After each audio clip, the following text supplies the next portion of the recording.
Good evening to everyone. We would like to welcome to the kickoff of our new program for 2022 dedicated to energy transition. The title is 4 Practical Steps Towards the Energy Transition. Key issue is the how. I'm Maria Giulia De Donno and I'm here on behalf of the Decarbonization and Energy Transition Committee of the Italian section. First of all, here we have a taste of the work that the committee has done for 2022. As you know, the decarbonization path on 2020-2021 was a great success and was dealing mostly on carbon capture, utilization and storage and other decarbonization techniques. Now we are launching a new program that will focus on the energy transition. In particular, today, this is an introduction event that will summarize our point of view and the analytical cut that we want to give on the side of the macroeconomic update and competencies transition. The next 3 events will be instead on the side of the technologies and what can be practically done to increase the pace of the energy transition. So welcome. Here we are now on our first episode, macroeconomic update and new competencies. And here below you can see our agenda. So first of all, I would like to give the floor to our chairperson, Paolo Carnevale, who lead our section towards this transition in the analysis of this new topic, both for the decarbonization path and this new program dedicated to energy transition. So first of all, thanks a lot, Paolo, for your vision, and we would like to have your welcome and your introduction. Thank you, Maria Giulia. Thank you for everybody for attending this first event of this new initiative that we launched this year in the Italian section. So the 4 practical steps towards the energy transition. So the first event, as well explained in Maria Giulia, is just for giving, which is the overview. So of what is the potential scenario in terms of the energy transition, what is our view of the technical implication of this, and the next 3 events we will touch more base on the practical solution that. According to the different topics, what are the practical examples, how we can have this energy transition in our life, in our industry, in our towards the 2050 goals. So today we will touch about the macroeconomic update by Davide Tabarelli. We will talk about the vision for the future. We will talk about the competencies take care of, they are already doing, but how they are changing a little bit the perspective or giving the students the right tools in order to enter in the world of jobs and working activity later on. But I would like to just put a little bit the focus of what could be or could be seen as a dichotomy between the energy transition of the people. There's some think tanks that are saying fossil energy is already the past, so we have just to think about the renewables. We have to think about the new energies. Everything that is fossil is bad, is dirty, or whatever. Or on the other side, and we as Society of Petroleum Engineers, we are witnesses this kind of debate, if you want to like to say.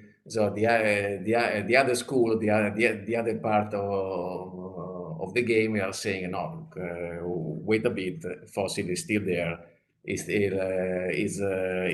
still quite alive, and for sure the economy in the world cannot do it without a certain percentage of fossil, even for the forthcoming years. So what we like to do with this kind of event is also to try to face this dichotomy in a practical way, because for sure the message that we would like to pass to the people that are attending these events is that we need to be sustainable. That means we need to be sustainable from environmental point of view, that's for sure. So, so greenhouse gas emissions or whatever, but we need to be sustainable from the economic point of view. So otherwise we can weak problem and we cannot progress about that. And this is a little bit has been reflected also in the debate that has been done between now the fusion between the SPE International and the Association of Petroleum Geologists. So there was a little bit of debate during the announcement of this new initiative, and so we think that with this right angle, we can give exactly some keys in order to interpret the future and to have the right view of what can be done on practical terms. And finally, I would like also to enforce the fact that we are still we are continuously looking at the academia and the student world, because we know that investing in the young people is really what it is the added value also of our association, our SPE. And those are the people that are students now will be the young professional later on, and they will be also the professional of the energy in the future. So I'm really glad to start with this new adventure, if you like, if you pass me the term. And so I will leave the floor again to Maria Giulia to introduce the first speaker. Thank you. Thanks a lot, Paolo, and we completely agree on this view. And here you can see just a few slides where I've tried to summarize what's happening on a global perspective.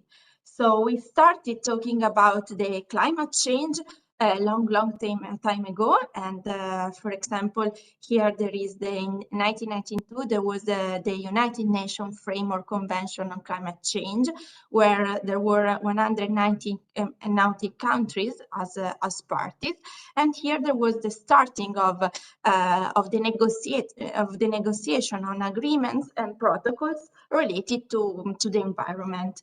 Then there was the Kyoto Protocol, that was one of the COP that was in 1997, and in this situation we developed countries started to legally binding obligations for the environment. In the Paris Agreement, we set a target of limiting warming to 1.52 degrees Celsius above the pre-industrial levels, and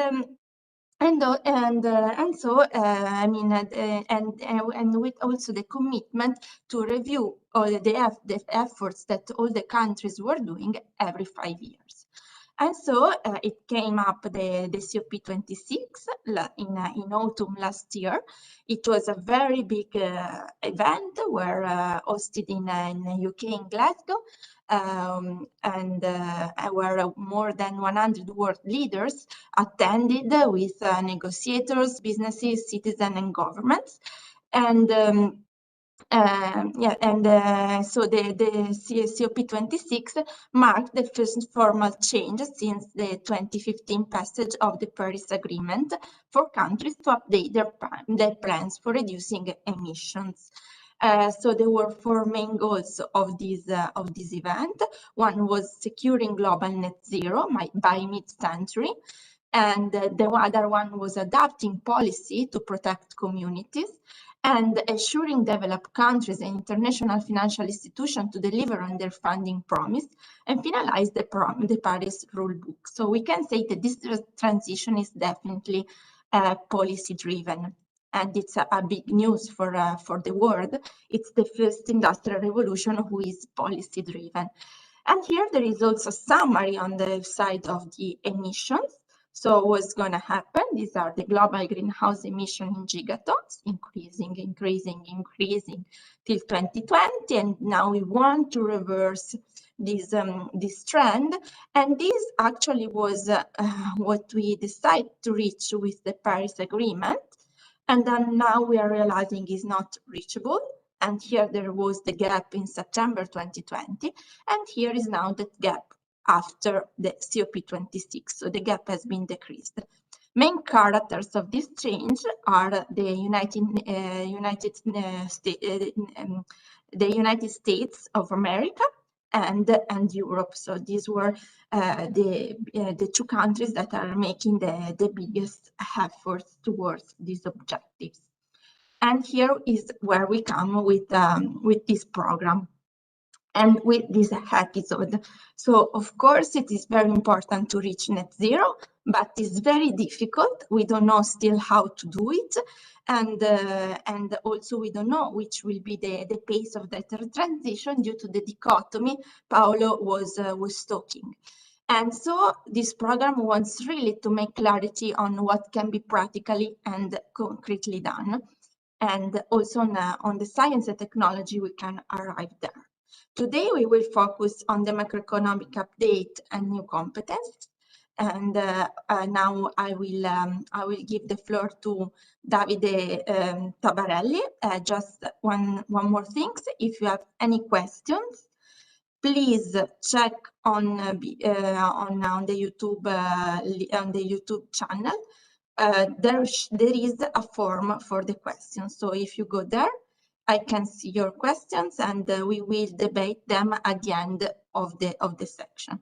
Let me introduce Davide Tabarelli. He's president and co-founder of Nomisma Energia, that is an independent think tank based in Bologna doing research in the energy sector. He has a degree in economics with a thesis on the international energy market. He started his career in Nomisma in 1986, and ever since then he spent all his activity as consultant for the Italian and international energy sector, covering all the main issues of the industry. He is a visiting professor in energy economics at the Politecnico of Milan and University of Bologna. He is editorialist for energy issue on Sole 24 Ore. So very welcome, Davide. What's your point of view on this dichotomy and on the velocity and pace of the energy transition? Thanks, Maria Giulia. I'm very pleased to be here with you, with the Society of Petroleum Engineers. I'm not an engineer, so I'm a little bit scared and embarrassed because I am going through your judgment and for be kind with me. I try to share some short presentation I prepared, and it is should be this one. Do you see it? Okay. I put it on full screen. The energy transition, very short. I start from this one. That depicts my country, that is Italy, over the last 100 and more than 60 years from the Union of Italy, when Italy was created. And I want with this one to outline, to strengthen the concept that GDP growth and energy consumption is strongly linked. There has been no decoupling of the two macroeconomic entity, of the two macroeconomic quantity or indicators. So in order to have a worldwide development, we need more energy. Of course, population is growing. There are a lot of other reasons. A lot of people is under the common, the minimum way of living, and therefore we need more energy in order to develop. And this is a basic condition all over the world. Again, from the macroeconomic point of view, it is important to understand that there is a constant rise of CO2 emissions that only a pandemic managed to stop last year or 2 years ago. Last year, 2021, has already recovered the total emission of CO2 worldwide. And again, this is a proof of another sad truth, that is that development is relying massively on fossil fuels. And therefore, if we consume more energy, this means that this energy is going to be fossil fuels, and therefore we are going to expand the emission of CO2. Therefore, it is extremely difficult to take a more robust path towards the decarbonization. Again, this is the same picture on a shorter period, refer to total emissions worldwide, from which it is evident that Europe, the area, the political entity that is more keen to take commitments towards the decarbonization, is also an area with low emissions, close to 9% of the total. And for the rest of the world is going towards another direction. And it is important to remember that while the European Union, Europe, reduced its emissions by more than 25%, thanks also to the pandemic, but also before the reduction was close to 20%, for 1 billion tons per year less since 1990. The rest of the world instead increased total emission by 30%.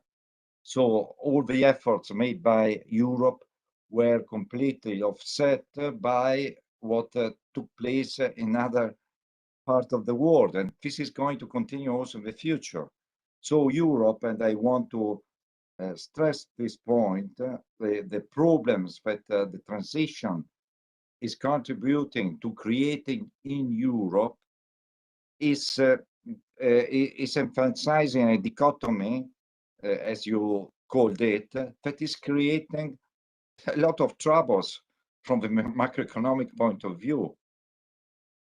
This is another point related to the main cause of CO2 emissions, that is coal consumption in power generation in China. There are two main factors that are pushing on energy demand worldwide, and this is electricity, and the other one is mobility. Mobility is exploiting mainly the high density of petroleum products. I'm glad to state this point in front of you, as you are part of the Society of Petroleum Engineers. I would like, however, to have more natural gas. I would like you to be more present also in the gas industry, because we are missing a lot of gas in Europe. But the main problem of CO2 emission is coal consumption in Asia for power generation. I point out that coal is the first primary energy use source for power generation worldwide, almost 40%. It is also in Germany now, despite that Germany is the first country in Europe that is the first political state, Union of States, so ahead in taking commitments and making efforts towards the energy transition. So we have to move more natural gas to China, because they use a lot of natural coal for power generation. That is a problem. Why they are using so much coal? Very simple. Coal is the cheapest one among fossil fuels, and they have a lot of natural gas, of coal reserves domestically. This is another well-known graph that summarizes energy demand worldwide. It's quite clear and very easy to remember that, especially for those like me with gray hairs, not for those young who do not have gray hairs, but already in the 70s, we started to try to reduce the reliance on fossil fuels. Then it was close to 80%. Now, again, after 50 years, more than 40 years of energy policies, similar to those of decarbonization, we are still close to 80%. Therefore, not a lot has changed. And therefore, we need to act and to face this problem in order, if we want really actually to cut CO2 emissions. Well, therefore, CO2 capture and storage or reuse, and especially the exploitation and stronger exploitation of natural gas for substituting coal in power generation. That is the problem, however. You engineers of the petroleum society you didn't do enough in the past to provide us in Europe, and especially me, that I'm suffering so much the cold, and I'm suffering so much the rise in the electricity and gas bills. You didn't provide us enough gas. That is the problem now. And this is, I want to emphasize that while we are discussing about the energy transition, we are not investing in the traditional facilities. I understand it because I'm not explaining myself perfectly right to the House, to the politicians, because they are sure that we do not need natural gas in the next few years. Therefore, I understand that oil companies are forced not to invest in natural gas, let alone oil facilities, because of course oil is even worse. Now, what is happening that Europe now is going through one of probably its worst crisis as far as energy is concerned, because we have seen rises in energy prices ever seen in the past. It happened for oil products during the 70s, but just for oil and gasoline and for the transport sector, no, not for the whole economy. From a macroeconomic point of view, is something not seen in the past, unprecedented.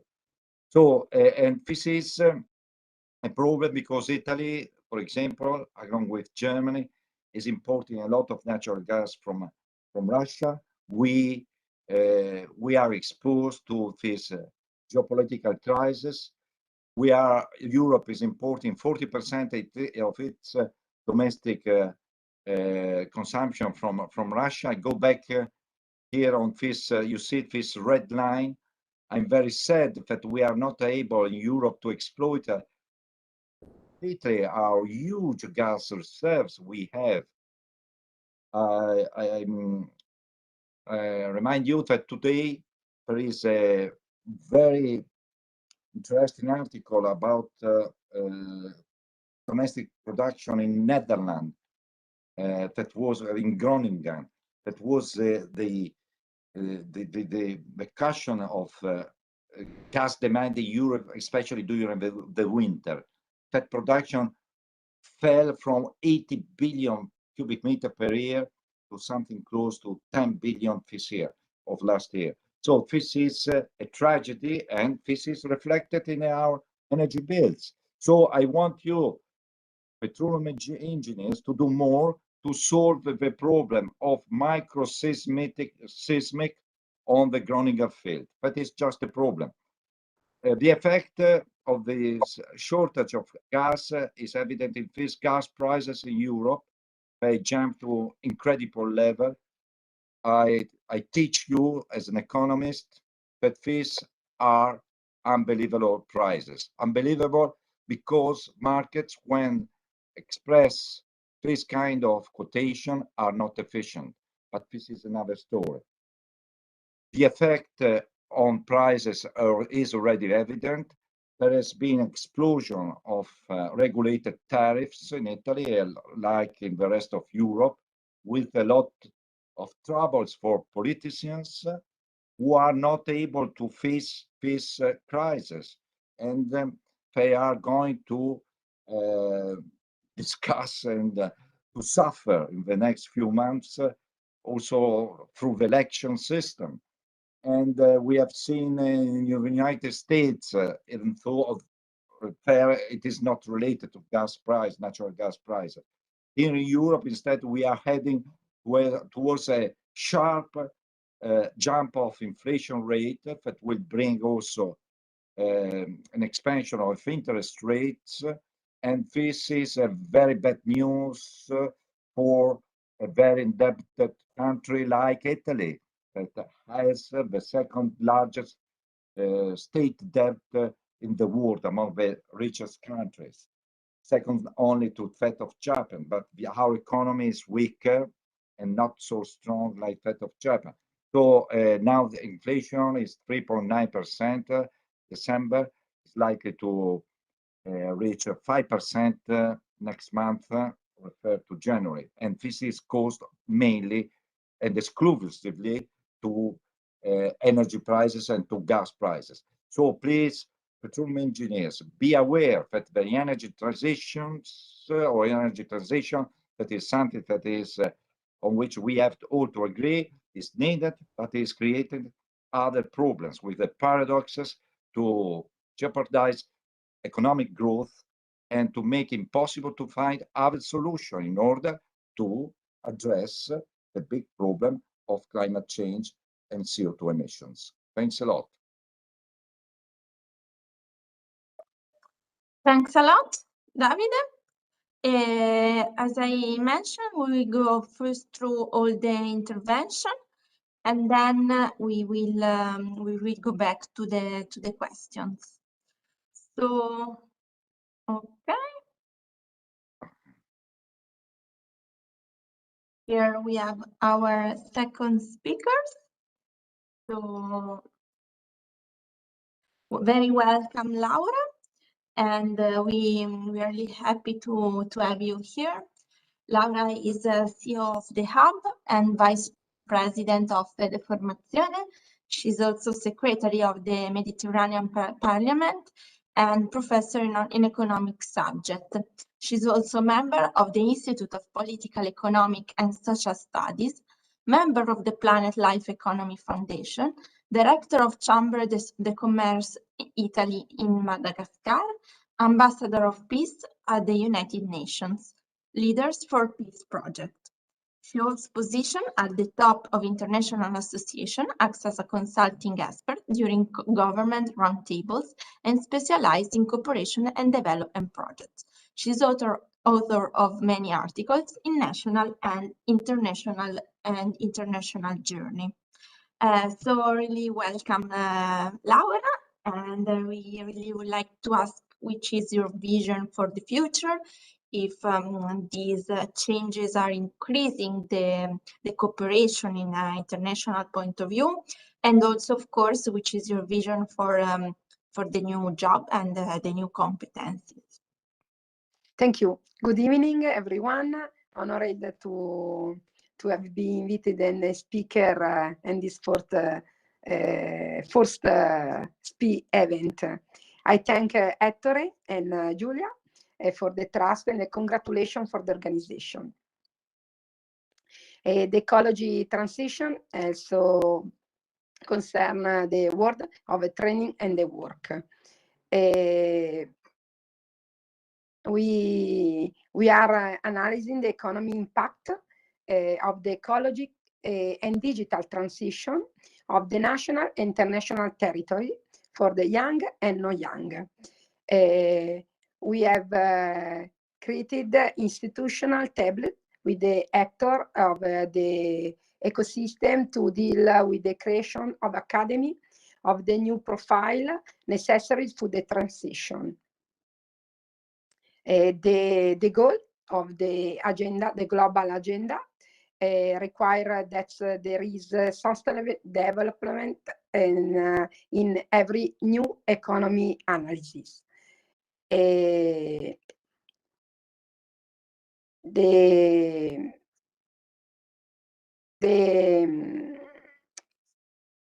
economy is the expression of an original and the economy and articulated and completed, cannot be separated from the on Europe, on international. These are some of the analysis. The academy, the training, and the certification of Europe skills playing an important role in the placement of young and non-young people in the world of the work. The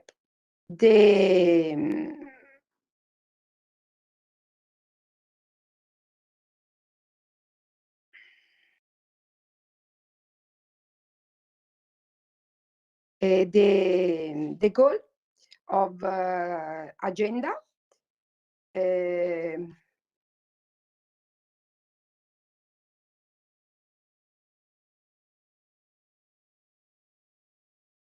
anyway.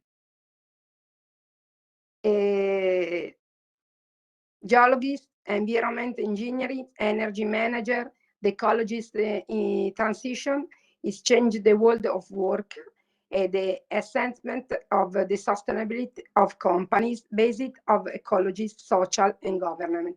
ESG created a new job and a training opportunity for ad hoc profiles. Geologist, environment engineering, energy manager, and green finance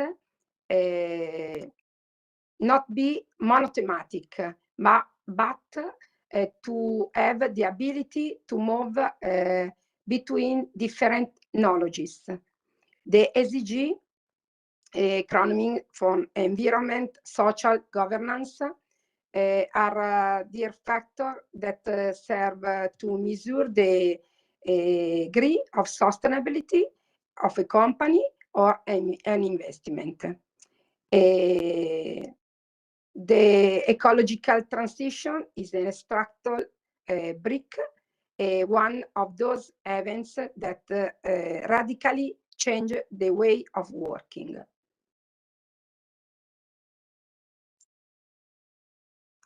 Thanks a lot. So we can go to the next speaker, and I really would like to welcome Laura Valentina Socco. Just let me introduce her.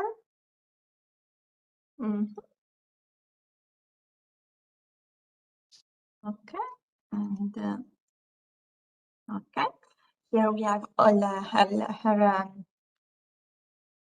her biography, and she's a professor in applied geophysics at the Department of Engineering and Environment, Land Infrastructure of the Politecnico of Torino.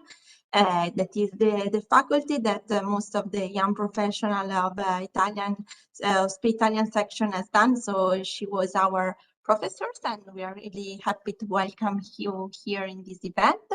She has been chosen as honorary lecturer by SEG and has received a current Schlumberger Award at EAG and the Outstanding Educator Award at SEG.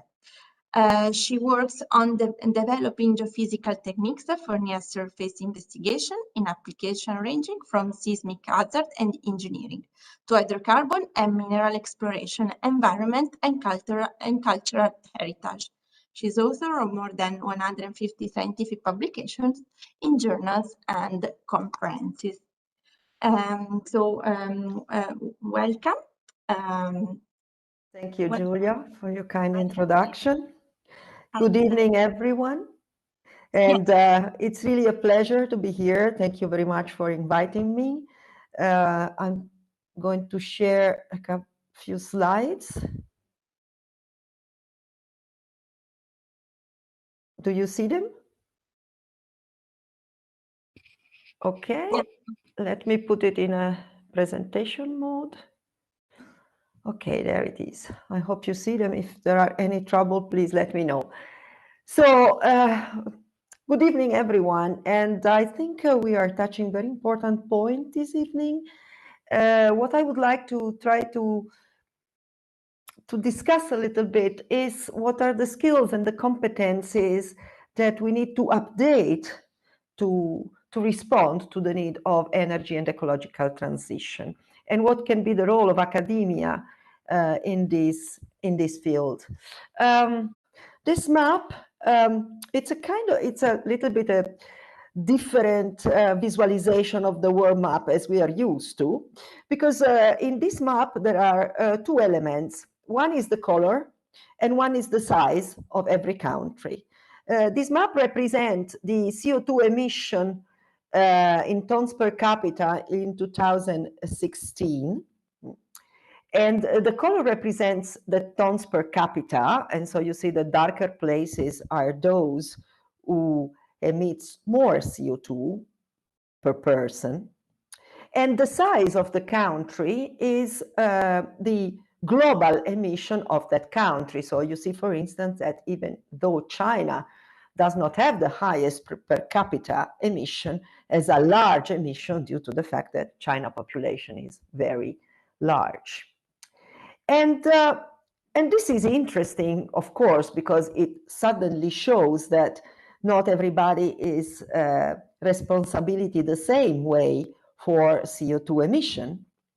But if we look at this map that represents the decrease of emission, the decline of emission between 1990 and 2015, we discover a very interesting thing, that it seems that the commitment to decreasing CO2 emission is really a European issue. Because if we look at the level of decrease, we see that, well, clearly Europe did the big job, at least until the very recent year. Very recently, we have seen that also US is working hard to reduce their emission. Nevertheless, the role of Europe in the pushing toward energy transition is undoubtedly extremely important. There is another aspect. I didn't put here a picture of Greta Thunberg, but it's not by chance that she is a European girl. And certainly, Europe is the place where we talk more about energy transition. Very often when I attend international conferences and there are forums about energy transition, I talk with my colleagues working in South America or in many other countries, said, yes, true, we have to go through it, but you know, that's a European problem. So while I was preparing this presentation, I asked myself, maybe energy transition is a European invention, right? It's not a real problem. It's kind of a European intellectual invention. So I said, okay, maybe it's not the first time that Europe makes some invention that is somehow spreading around the world and that is going in the future to shape the world. So I started thinking, what are the other inventions that came from Europe? And that's were important in shaping the world as it is. So the first who came to my mind were democracy, public infrastructure networks, water pipes or roads, and university. Certainly these three elements were born in Europe and somehow spread all over the world. But we can think about many other things also very different from these. For instance, we can think about capitalism, communism, feminism. These were all invented in Europe and they spread more or less successful. We may like them more or less, but undoubtedly they shape the world as it is. And there are also some other European invention that comes from science and technology, and those inventions really shape the world. Just to mention few of them, print, vaccine, extremely fashionable at this moment, telegraph. So maybe it's not a bad idea to think that also in this case, Europe is inventing something and is going to lead and to be the change maker. On this subject, there are a few other European inventions that I think give us the sign that European sensitivity toward environmental problem is particularly strong. Ecology is a word that was invented by a European, but also sustainability very long ago in 1713 was invented by a German expert of forestry. And also the concept of sustainable development was invented by a European.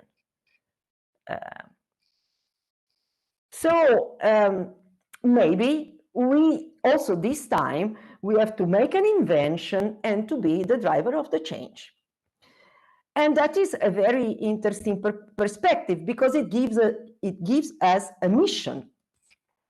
So what can academia do in this? If we accept that we want to be the change maker, that we want to lead the transition, which are the pillars that we need to use to sustain our action in this sense? So the first one is vision. Academia must have a long-term perspective, a long-term horizon. Why we need a long-term horizon? Well, that's very simple, because the students that we graduate now are going to be in the job market for 30, 35 years. So they have to be ready to respond to the need of the job market, but they also must have the competencies to change that market and the business. So we have this long-term horizon, and we are supposed to be the knowledge owner. So we have to make decisions which are knowledge-based.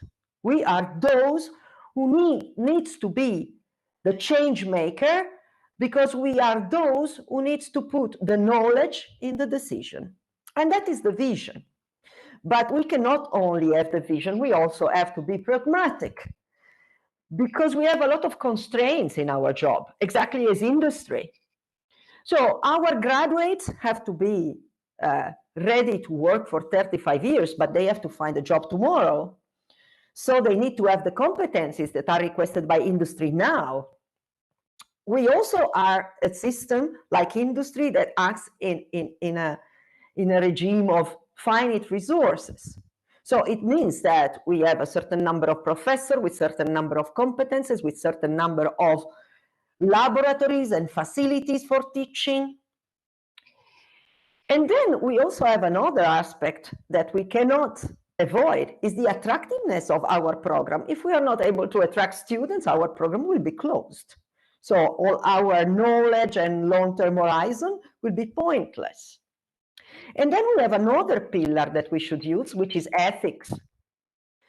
Because being a knowledge-based public institution, academia has the goal to respond to societal demands, but it has to do it, and here I don't want to say what academia has to do to behave ethically, but certainly I can say what academia should not do. The first thing is to be demagogic. So, yes, of course, we have to move and abandon tomorrow fossil fuels because they are bad. We cannot say these kind of things. That's just not serious. We are scientists, we are engineers, so we cannot say these kind of things because they are lies simply.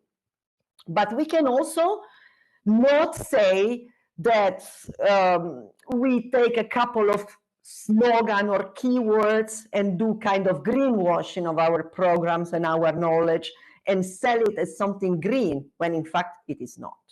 So we should avoid to be demagogic. We should avoid greenwashing. And there is another aspect that we have to keep into account. We are not only in an era of transition, but we are in an era of strong uncertainty.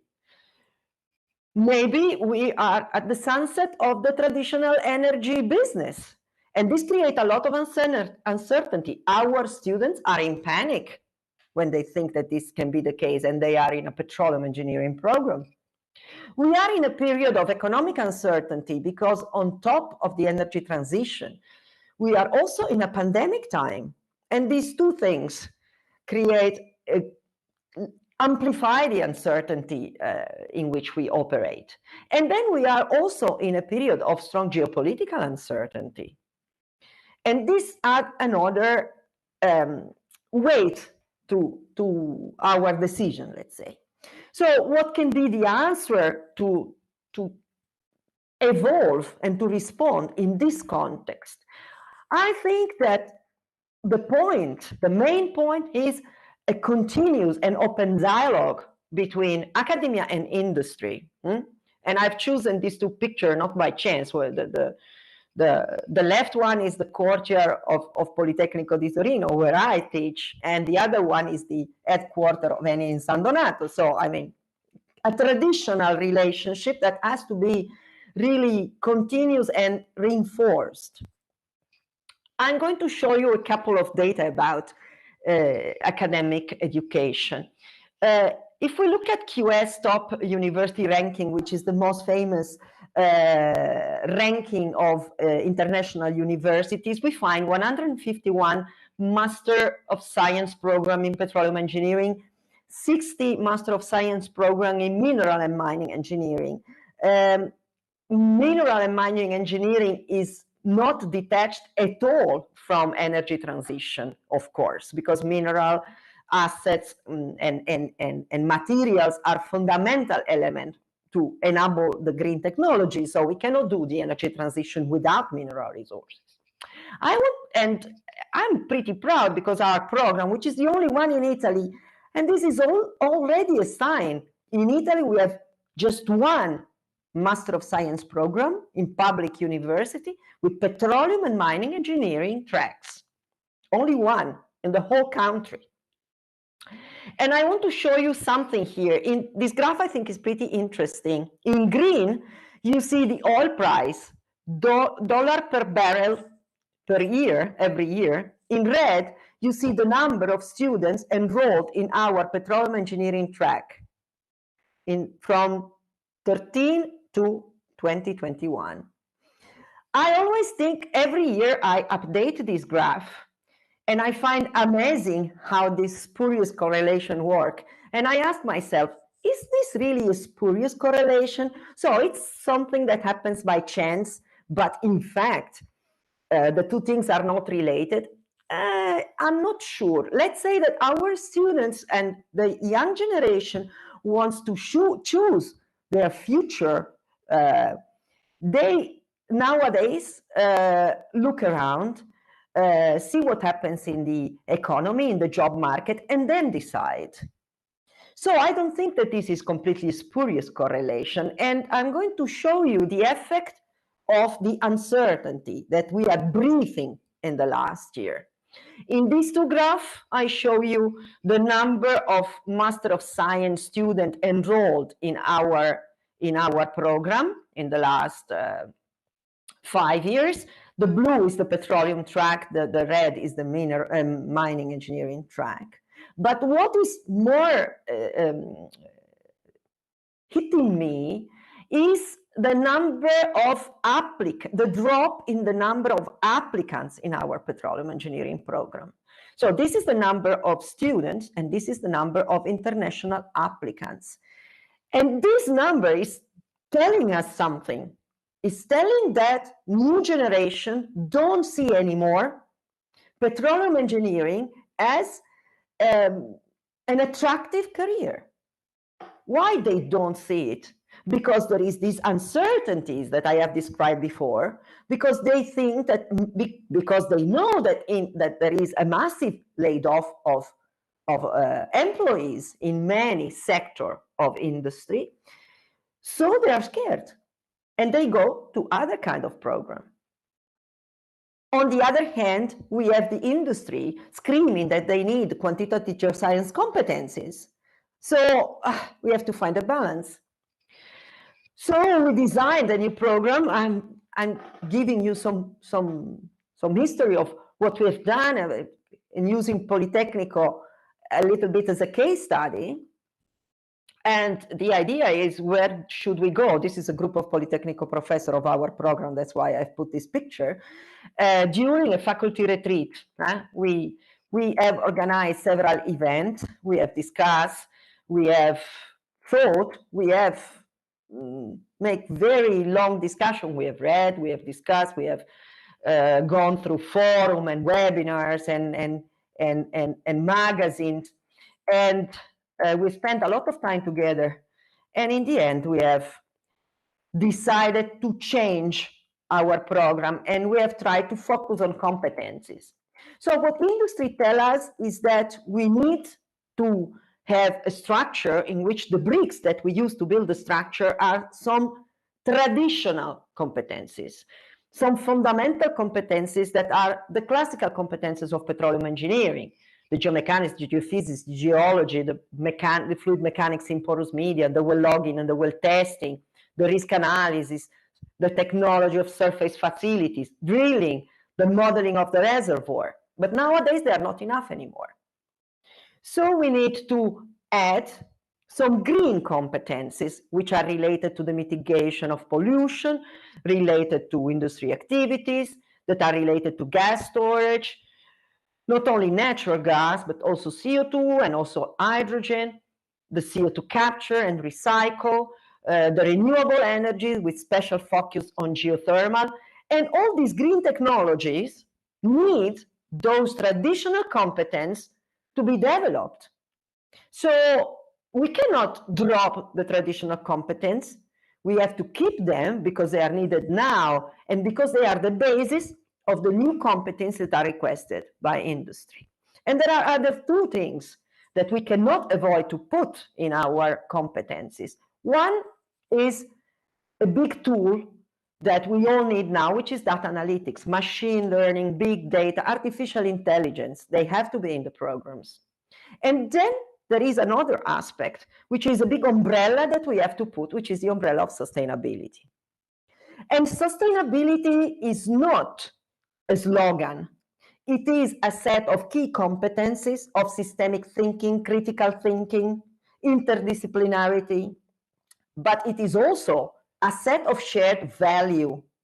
And to establish a set of shared value, we have to share the value, and industry have to share the value with us. And as I said, mineral resources cannot be neglected if we want to do energy transition.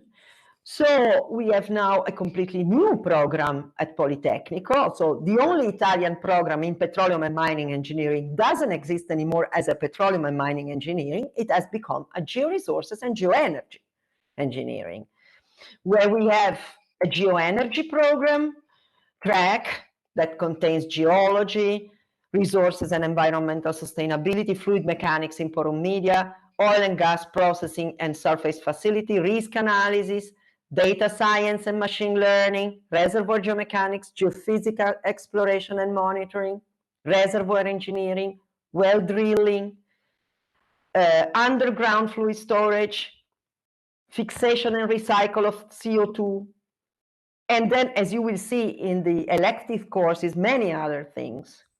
And then we have also a sustainable mining engineering track that also contains a lot of, let's say, a lot of aspects related to the mitigation of the environmental impact of mining activities. And as I said, we have quite a lot of elective courses,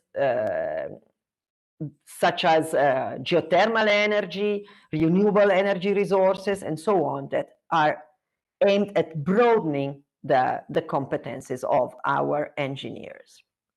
And we also like to welcome industry in our university. Of course, this picture comes from before the pandemics, because we haven't been able to make such an event in the last 2 years, unfortunately. But the link between industry and our students is a fundamental asset for industry itself. So to conclude, I would like to say that what I think are the main messages that we have to keep in mind in the relationship between academia and industry is that, first, we want to accept the challenge of being the change maker, of being those who drive the energy and ecological transition to the creation of new set of competencies. And to do so, the communication between academia and industry must be particularly clear and open at this time, in order to be sure that we properly identify and update the competencies and the learning outcome of our programs. And also that our students and our potential students receive a clear message from industry that industry needs them and care for them.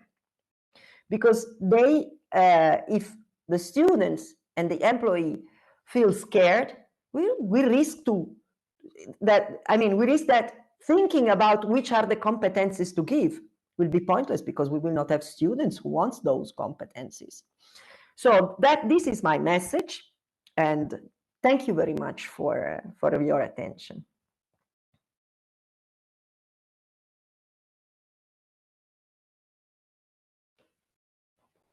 So much, Valentina. It was so interesting, and I have to say it's a wonderful new program. I really would like to do all the subjects, but I guess it's also a very, we need a lot of commitment to do all that subjects in focusing. I remember just the side of petroleum engineering, and it was quite hard commitment from the student point of view, but I have to say I'm jealous of the new students. So congratulations. Maria Giulia, you are always welcome as a lecturer, if you want, because now you are on the other side. So you are always welcome to give us a seminar or to provide your experience to our students. I'm sure that will be an inspiring opportunity to have you as a lecturer. So that will be wonderful. So we can start from the question and answer section. I just have for now one question for Davide about which are the sources of the data that you use for the graphics. Maria Giulia, I didn't hear you very well. Sorry. Please. Sorry, okay, can you repeat? Sure. We have a question from Lorenzo for you, and he's asking which are the sources of the data that you use for the graphics, if you can share. Yes, the main one is the International Energy Agency, created in 1974 in order to respond to the first energy crisis, the first oil shock, to counter to some extent the power of the producer of oil that was called OPEC, that is still existing. No, and the Italian statistics are those of Terna mainly, and also from the Minister of Industry, that is no longer existing, by the way. We changed it in the Ministry of Ecological Transition. So we do not need anymore any Minister of Industry, because it is just enough to call it transition in order to solve the problem. And what else? Other statistics. Yes, CO2 emission. There is a website, I do not remember, but if I want the precise address of this source, I will give them no problem. Yeah, we can share later. So I have a question for you, and also, considering all the situation with gas, do you think that Europe and Italy is gonna be the biggest, let's say, loser of this situation, or there are also other countries that will face that are facing these problems? All Europe is in the same bad conditions, and to some extent, UK is even in a worse position, because they have a lot of after Brexit, a lot of troubles in exiting, in finding a new place in Europe, because they are part of Europe physically. And then also I'd like to mention also Russia. Russia is a part of Europe, despite the fact that there is this very painful row with the European Union. But it is a problem for Europe, not for China, or not even for the United States. So Europe is. I do not want to give responsibility to the energy transition, but this has been the main issue in the energy policy, in even in economic policy, all over the last 2 decades. A process that accelerated dramatically after 2019 with the election of the new European Parliament. So greenery is everywhere in Europe, and to some extent it has also a big chunk of responsibility in the recent energy crisis. Interesting. And another interesting topic that happened to me to see in this period was, for example, what happened to Glencore, who is a company who deals particularly in mining.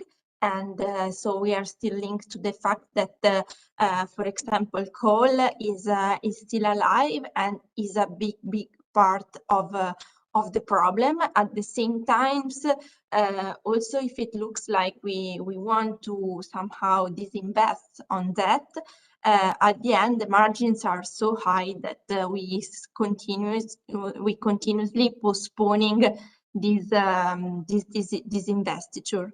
So I would like to ask you an opinion on that. What do you think? And how to create the right mix that will be the best in order to optimize both the environment side and also the economical side. Dichotomy is the most luring word used today in this seminar. Dichotomy of the good intentions and reality of facts that are moving in completely different direction. And but this is positive. I want to, first of all, it's important to state that it is an extremely positive news. This one for you. You are a very young engineer, Maria Laura, like you're the most recent, the students of professor of the Politecnico of Torino, because the salaries of the force employed in the oil industry and the petroleum industry, for petroleum engineers, is going to be, I hope, higher, because we are missing fossil fuels now, and this is a condition that we are going to experience the next few years. Maybe, I hope, not so exaggerated like the one we are going through now in Europe, but also for oil prices there might be some troubles ahead. And this means that you petroleum engineers, you and petroleum engineers, professors and managers, you have to gear up in order to make more investments. That is the problem. And I want, I'm yelling it, we need them, because we have problem now. Now there are the firms, factories that are not able to pay the bills, and they are forced. They are thinking to close their factories and to leave people home because they are not able to pay the bills, and like final consumers have this problem. So Glencore is making a lot of money also in coal production, and even there is a shortage of investments, and this is a problem also of the economic system of the world, from Washington to China less, much less, because finance is something of the Western economies, and finance is so keen to disinvest from fossil fuels. Dichotomy, while instead prices are telling us there is a shortage of investment. I do not have a solution. That's true. I really would like to share also a graph that was really impressive for me, that show how much, how big is our problem today. So can you see the images? Yes. Yeah, and here we can have we have this index that shows that is a measure of the consumer price in the euro area, and we can see how it was without, I mean, excluding energy with energy. So the situation is very serious, since, as we can see, in 20 years. We are facing the highest inflation in the euro area, and it is mostly due to the to energy, because if we consider only let's say the graph excluding energy, we would have half of the inflation. So the increasing of the prices is mostly due to missing energy, I would say, in the euro area. So this is show clearly our situation, how dangerous is becoming.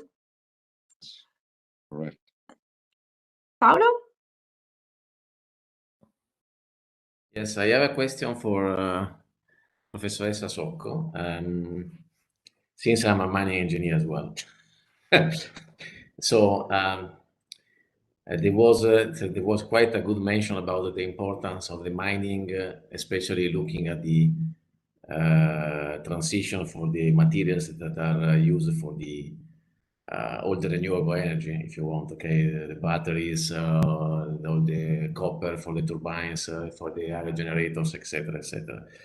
So so basically, they will, even if I fully agree with what Davide has just told, so the petroleum engineering competence need to stay and need to be even more and more reinforced, because we still need oil and gas. But at the same time, I think that the young students that are just approaching the university are more and more interested in always in the mining engineering as a big framework, but looking at the dry side of it, if you want, on the fluid. So, in your perspective, in your view, how much this new sector of the old mining engineering, looking for the terre rare, or basically the precious metals, is appealing the students approaching the university, and what are also the feedback that you are getting as academia from the industry about that? Thank you for the question, Paolo. It's a very good question, by the way. So what we see as far as industry is concerned is that the demand for these materials is growing very steeply. And with the growing of the demand, the price grows.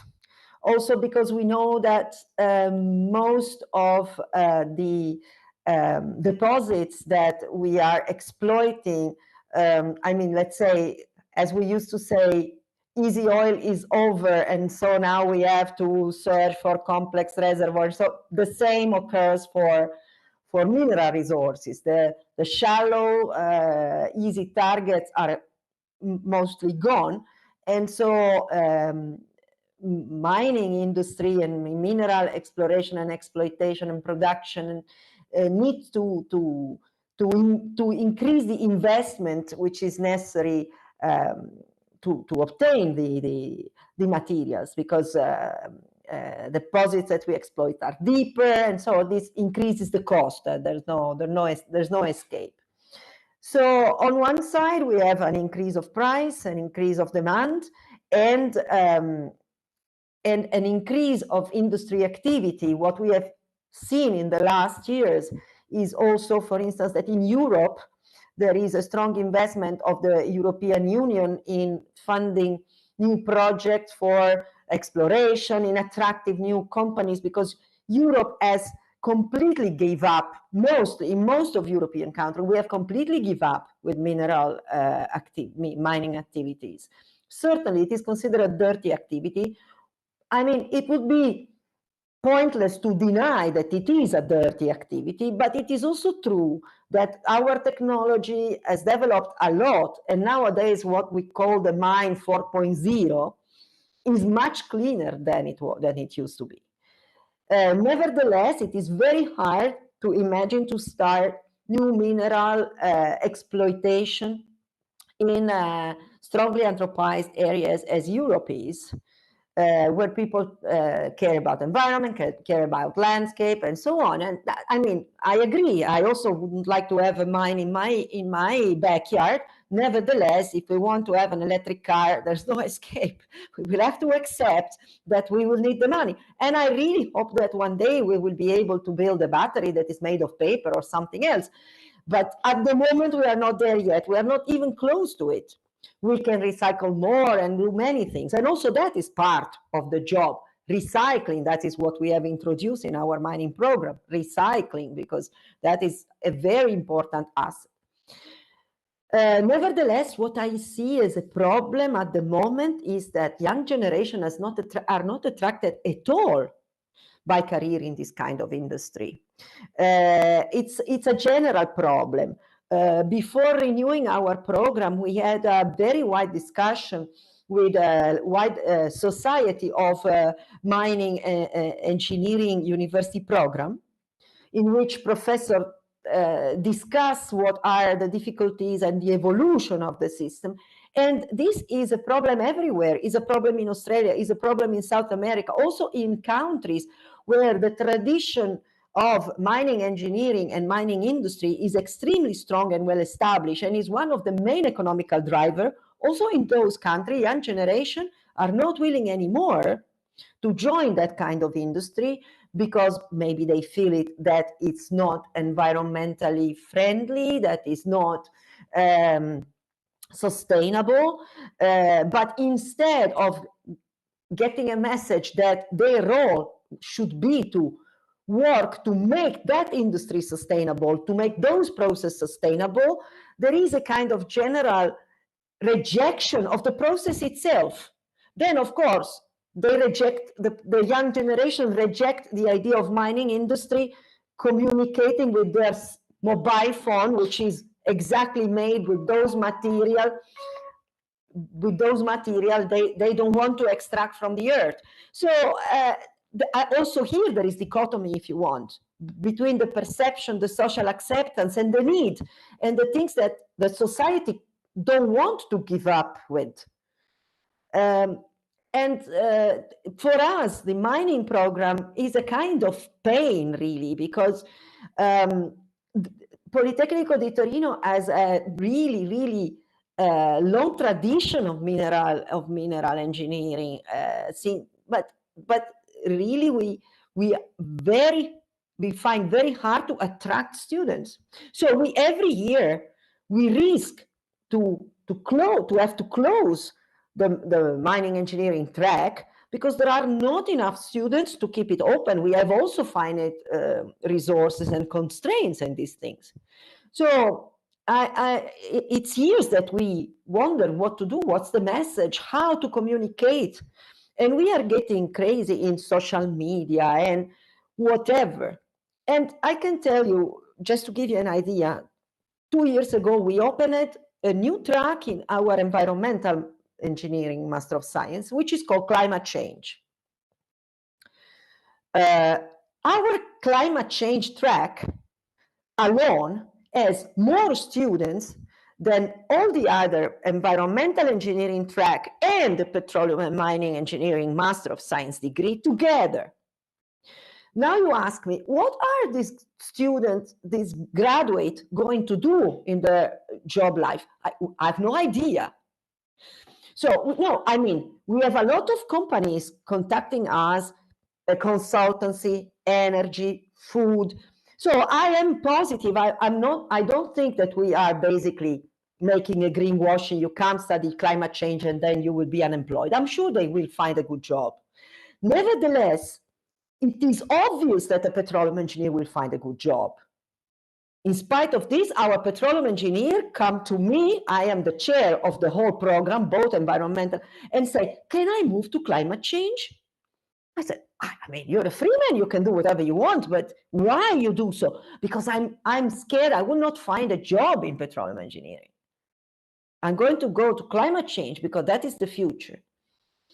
What can I say? I mean, it's also hard for us to give a rational message, to give a message that contains objective truth and make this message pass. That's why I say that we need industry to help us. We need messages from industry that they want new people, that they want young generation, that they want to participate and to contribute to energy transition together with this young generation that is coming in. So I think that this is really extremely important.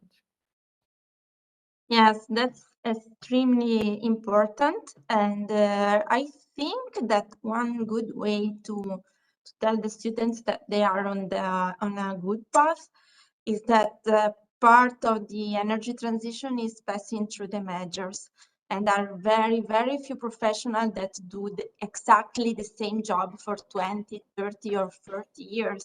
So usually every 3-4 years you change.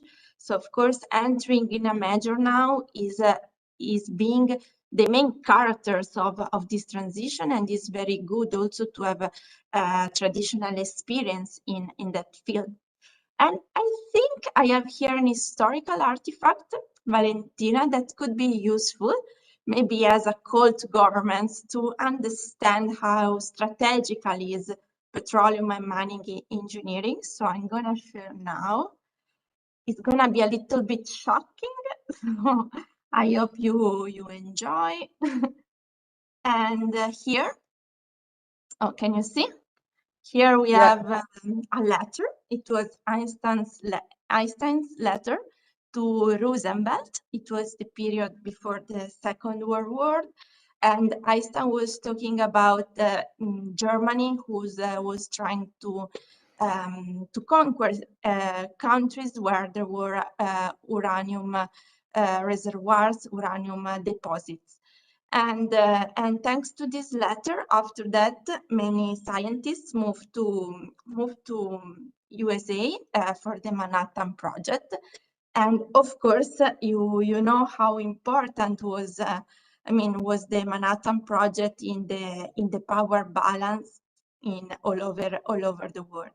And of course, this was basically, first of all, a mining and somehow energy related problem, because of course nuclear is also a source of energy, and so who's moving strategically in this direction is gonna have a big competitive advantage in the future, and that can be considered with countries, but can be also considered with students and individuals. So from one side, there is of course the university that should of course communicate in a way that's very clear for the students what they're going to do. But on the other side, there should be also a stronger strategical thinking by the students who are enrolling in one project or in one subject or another. So I'm sure that this document has created some emotions, I hope, in all of you. So if you want to express any opinions and share with the public, would be truly interesting. I can maybe say something.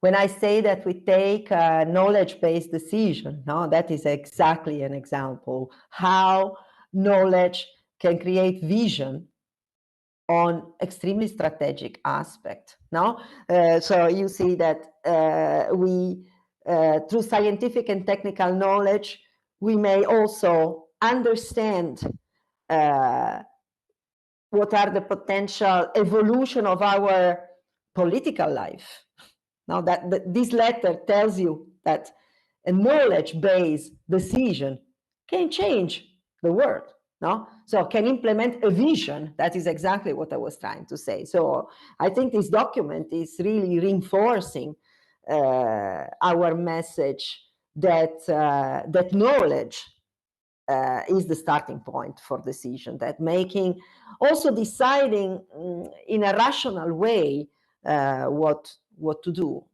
It is a knowledge problem. So I have also a challenge for you, maybe. And because you say that energy transition is an European invention, but it looks like, in particularly with Biden, that most of the CO2 emissions target that have been cut down was from United States. And of course, we also know that United States has since 10 years, not so much 10 or 20 years, I should check the date, but has developed all the unconventional reservoirs. That is, of course, a way to be. It was his way to become independent from an energy point of view. So, of course, what if this energy transition is still another way of USA, of course, of becoming more and more independent from others, let's say, petroleum-based countries, and so what if it's more USA-based than European-based? Because we are suffering actually this transition.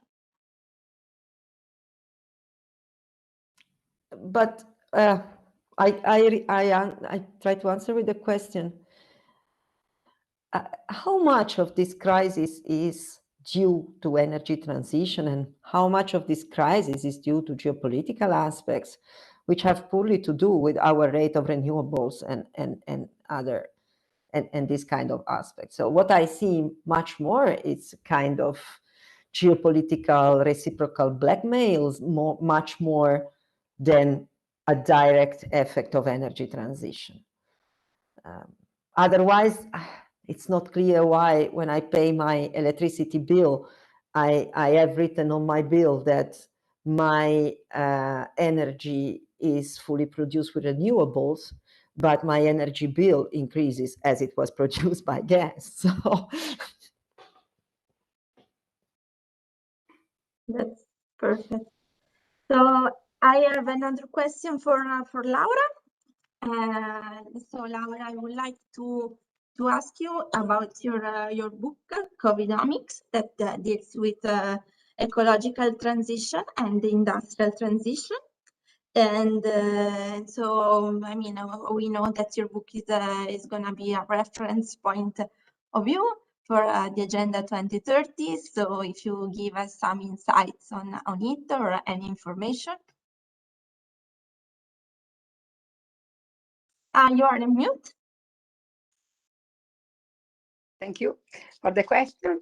My book, Covidomics, deals with the economics analysis during the pandemic and post-pandemic, with the focus also on the training and certification of skills of the new profession necessary for economy. But the world of work has changed. In this transition phase, we have the task of accompanying with the training and with the creation of a new opportunity to reduce unemployment. Thank you. Thanks a lot. I check if there are other questions from the public, but it looks there are. So maybe we can just close with a few minutes in advance, unless you have any other comments you want to share with the audience. Davide, you're on mute. Yes, I want to share a thought I have when you mentioned Albert Einstein. and his letter. I remind you that he won the Nobel Prize for Physics for his article and his research on the photo effect of the sunlight for photovoltaic transformation into energy. So this article and first research was conducted in 1911. And in Italy, photovoltaic production in 2021 accounted for 9% of total electricity production. We hope one day solar energy could cover a larger share of power production in Italy and worldwide. Worldwide, it is even lower than 1%. And so just to tell, to confirm that the road towards decarbonization is very, very long. Thank you. Thanks a lot. So thank you again from the Italian section and from the Decarbonization and Energy Transition Committee. It has been a great pleasure to have you here, and so really thanks a lot. You. Thank you. Grazie, arrivederci. Bye. Grazie, bye.